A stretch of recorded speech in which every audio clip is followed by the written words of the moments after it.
Your sister Olivia is uncomfortable with all the attention you're getting."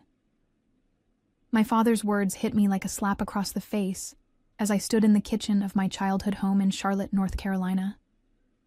I had stopped by after work to finalize the last-minute wedding details, never expecting this bombshell. "What are you saying, Dad?" I asked, though the sinking feeling in my stomach already knew where this conversation was heading. Donald Hamilton, my father, shifted uncomfortably in his chair, avoiding my eyes. "I've been thinking about the wedding, and I don't think I should walk you down the aisle. Olivia feels like you're getting too much attention, and it's making her uncomfortable. She's been really upset about the whole thing." I stared at him, waiting for the punchline that never came. 2 weeks before my wedding day, and my own father was backing out of one of the most important moments of my life because my younger sister was jealous. "Thanks for showing me who really matters to you," I said quietly, my voice steady, despite the rage building inside me. "My name is Charlotte Hamilton, and I'm 28 years old. I work as a marketing director for Sundale Financial here in Charlotte, and I've spent years planning what I thought would be the perfect wedding. But apparently, perfect doesn't account for family dysfunction and lifelong favoritism. This wasn't the first time Donald had chosen Olivia's feelings over mine, but I never imagined he'd do it on my wedding day. The man who was supposed to love me unconditionally had just proven that his love came with conditions, and apparently, those conditions included not making his precious younger daughter feel overshadowed. I felt something crack inside me, not just my heart but my expectations, my hope that maybe this time would be different. The kitchen fell silent except for the ticking of the old grandfather clock that had been in our family for generations. How fitting that the only constant, reliable presence in this house was made of wood and metal rather than flesh and blood. "Charlotte, you're being dramatic," Donald said, still not meeting my eyes. "Olivia is having a hard time right now, and as her father, I need to support her." "And as my father?" I asked, but he didn't answer. That's when I knew exactly what I had to do. The solution was so obvious I couldn't believe I hadn't thought of it immediately. If Donald Hamilton didn't want to walk me down the aisle, there was someone who had been more of a father to me anyway. Someone who had never once chosen Olivia's feelings over mine. Someone who had earned that honor through decades of unwavering love and support. The revenge I was about to unleash would be poetic in its justice. Growing up, I had always been caught between two father figures. There was Donald, my biological father, who worked long hours at the textile factory and seemed perpetually tired, perpetually distant. Then there was Grandpa Theodore, my mother's father, who had moved in with us after my mother died when I was 8 years old. Theodore Hamilton had been the one to braid my hair for school when Donald was too busy. He attended every parent-teacher conference, every school play, every graduation ceremony. When I had nightmares, it was Theodore who sat beside my bed reading stories until I fell back asleep. When I needed help with homework, Theodore was there with infinite patience. When I got my first job, Theodore celebrated with homemade cake and genuine pride. Donald had always been present physically, but emotionally distant. He showed up to major events when reminded, but Theodore was the one who remembered the little things. He knew I hated mushrooms and loved strawberry ice cream. He knew I was afraid of thunderstorms and that I dreamed of traveling to Italy someday. He knew me in ways that Donald never seemed to notice. The favoritism toward Olivia had started early. She was 5 years younger than me, born when I was still grieving our mother's death. Donald seemed to pour all his parental energy into her, as if making up for something he felt he'd failed to give me. Olivia got the new clothes while I wore hand-me-downs. She got to choose our family vacation destinations while my preferences were dismissed. She got his attention while I got his obligations. But Theodore never played favorites. He loved us both, but he also saw us both clearly. He celebrated my achievements without diminishing Olivia's, and he gently corrected Olivia's more selfish tendencies without making her feel unloved. He was the steady, nurturing presence that held our fractured family together. As I stood in that kitchen, listening to Donald explain why his 23-year-old daughter's comfort mattered more than his 28-year-old daughter's wedding day, I realized something profound. Theodore had always been more of a father to me than Donald ever was. The man who had raised me, supported me, and loved me unconditionally was sitting in his room down the hall, probably reading one of his history books, completely unaware that he was about to become the star of my wedding day. I pulled out my phone and walked toward Theodore's room. Donald called after me, probably expecting me to beg him to reconsider, to promise that I'd talk to Olivia and somehow make this right. But I was done begging for scraps of affection from a man who had never learned how to be a real father. Theodore was going to walk me down the aisle, and Donald was about to learn what it felt like to be an afterthought at his own daughter's wedding. I knocked softly on Theodore's door, my heart pounding with a mixture of hurt and determination. At 82 years old, my grandfather had slowed down physically, but his mind was as sharp as ever, and his love for me had never wavered. "Come in, sweetheart," his warm voice called out. I found him sitting in his favorite armchair, a biography of Winston Churchill open in his lap. His face lit up when he saw me, the same way it had every day for the past 20 years. This man had never once made me feel like a burden or an afterthought. "Grandpa, I need to ask you something important," I said, settling on the ottoman beside his chair. "Of course, Charlotte. What's on your mind?" I took a deep breath, trying to keep my voice steady. "Would you walk me down the aisle at my wedding?" Theodore's eyebrows rose in surprise, and he set his book aside. "What about your father? I thought Donald was walking you down the aisle." "He was. But he's decided that Olivia's comfort is more important than my wedding day," I said, unable to keep the bitterness from my voice. "Apparently I'm getting too much attention, and it's making her uncomfortable, so he's backing out." Theodore's expression shifted from surprise to something much darker. In all my years, I had rarely seen my grandfather truly angry, but the flash in his eyes told me that Donald had finally crossed a line that couldn't be uncrossed. "That boy," Theodore muttered, and I knew he wasn't talking about me. Even at 55, Donald would always be Theodore's disappointing son-in-law in moments like this. "Grandpa, you've been more of a father to me than he ever has," I continued. "You were there for every important moment in my life. You taught me to drive, helped me with college applications, celebrated every promotion at work. You know me better than anyone, and you've loved me without conditions or competitions. Will you do me the honor?" Theodore's eyes filled with tears, and he reached for my hands. "Charlotte, my dear girl, it would be the greatest honor of my life to walk you down that aisle. You are the light of my life, and I have watched you grow into the most remarkable woman. Your grandmother would have been so proud." I felt tears streaming down my face, but for the first time in hours, they were tears of joy rather than hurt. "Thank you, Grandpa. I love you so much. I love you too, sweetheart. More than you'll ever know." As I hugged Theodore, I heard footsteps in the hallway. Donald appeared in the doorway, his face a mixture of confusion and dawning realization. "What's going on here?" he asked. "Grandpa is walking me down the aisle," I said simply, not moving from Theodore's embrace. The look on Donald's face told me that my backup plan was already working perfectly. The next 2 weeks passed in a blur of wedding preparations and family tension. Donald had tried multiple times to convince me to let him walk me down the aisle, but each conversation only reinforced my decision. He would start with guilt, move to anger, and then attempt bribery, but never once did he actually acknowledge what he had done wrong. "Charlotte, you're being ridiculous," he said during one particularly heated discussion. "I'm your father.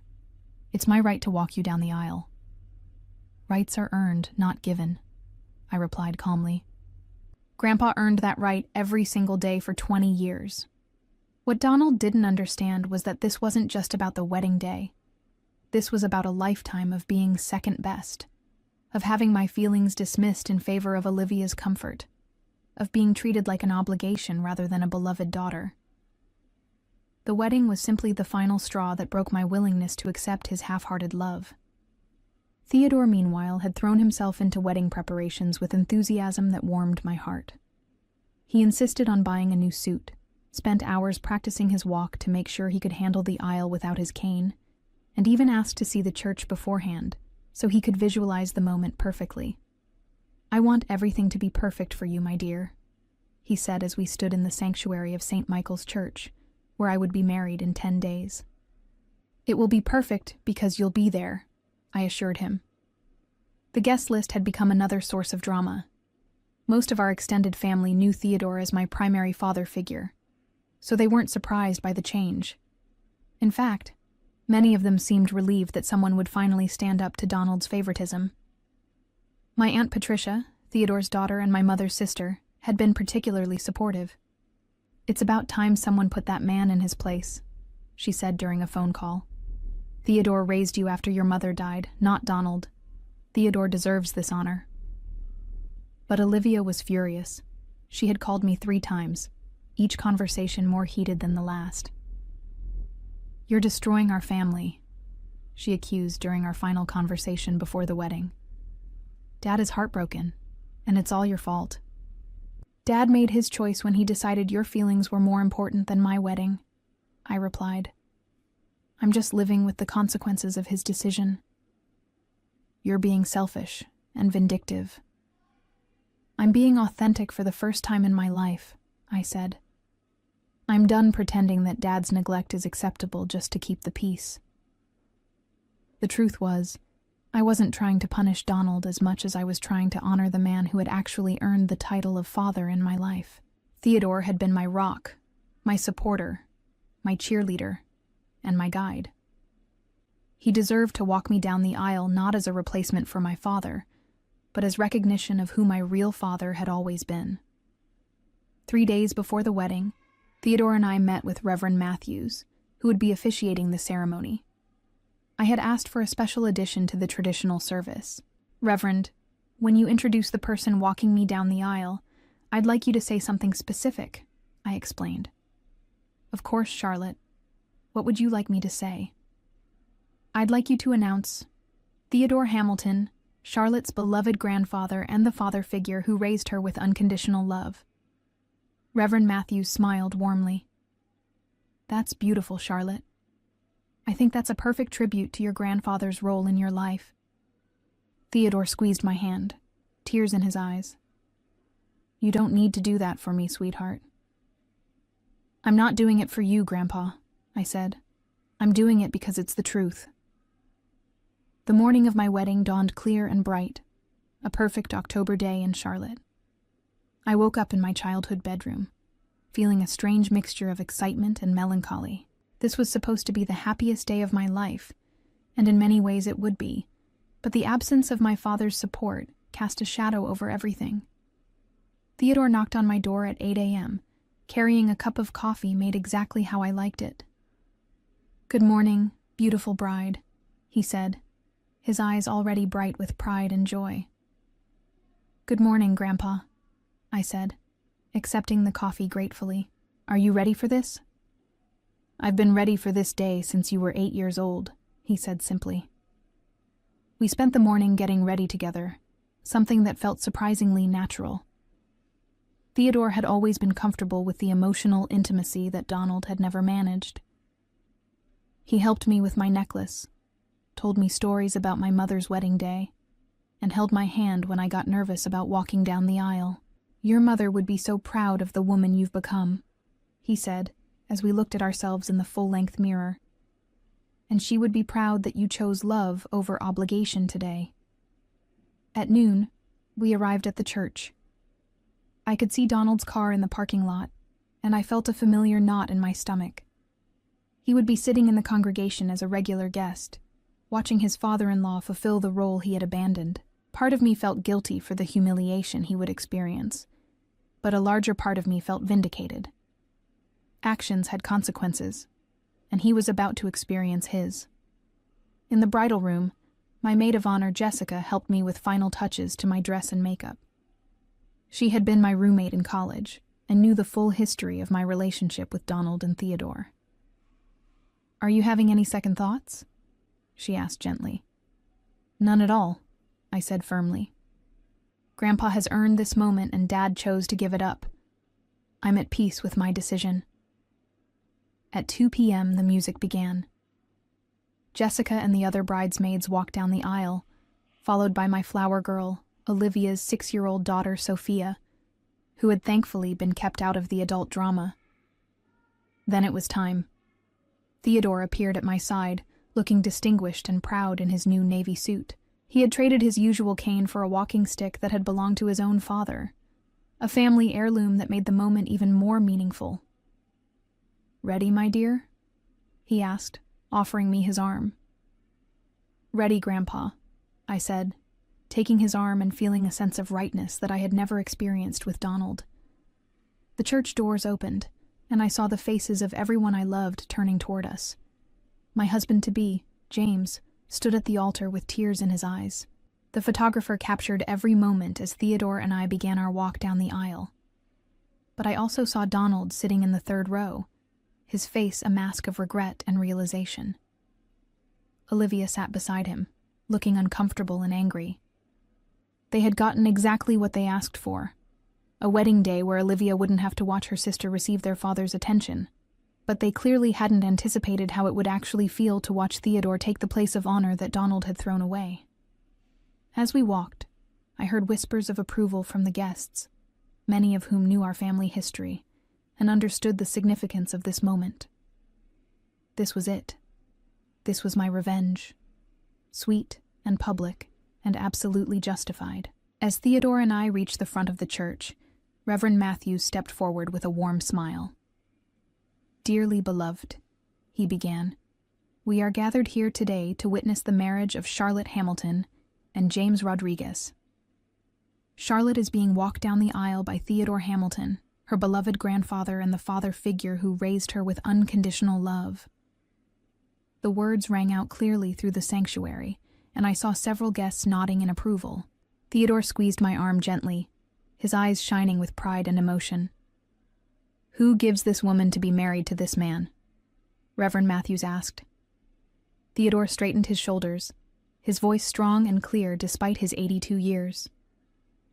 "Her grandmother Margaret and I do, with all our love and blessing." I glanced back toward the congregation and saw Donald's face had gone pale. The public announcement of Theodore's role, combined with the traditional giving-away ceremony, had made it crystal clear to everyone in attendance who had actually earned the right to this honor. Several relatives were looking between Donald and Theodore, with expressions that ranged from approval to barely concealed judgment. Olivia sat rigid in her seat, her face flushed with what looked like embarrassment, rather than the satisfaction she had probably expected to feel. She had wanted less attention on me, but instead, she had created a situation where everyone in the church was acutely aware of our family drama and Donald's failure as a father. After Theodore kissed my cheek and took his seat in the front row, the seat traditionally reserved for the father of the bride, the ceremony continued. James and I exchanged vows, rings, and our first kiss as husband and wife. But I kept glancing at Theodore, who was beaming with such joy that it made my heart full despite everything. The recessional music began, and as James and I walked back down the aisle as newlyweds, I saw the full impact of my decision written on faces throughout the congregation. Aunt Patricia was crying happy tears and nodding approvingly at Theodore. My cousins were smiling and whispering positive comments. Even James's family, who didn't know our history, seemed charmed by the dignified older gentleman who had clearly played such an important role in my life. But Donald looked devastated. Not angry, not frustrated, devastated.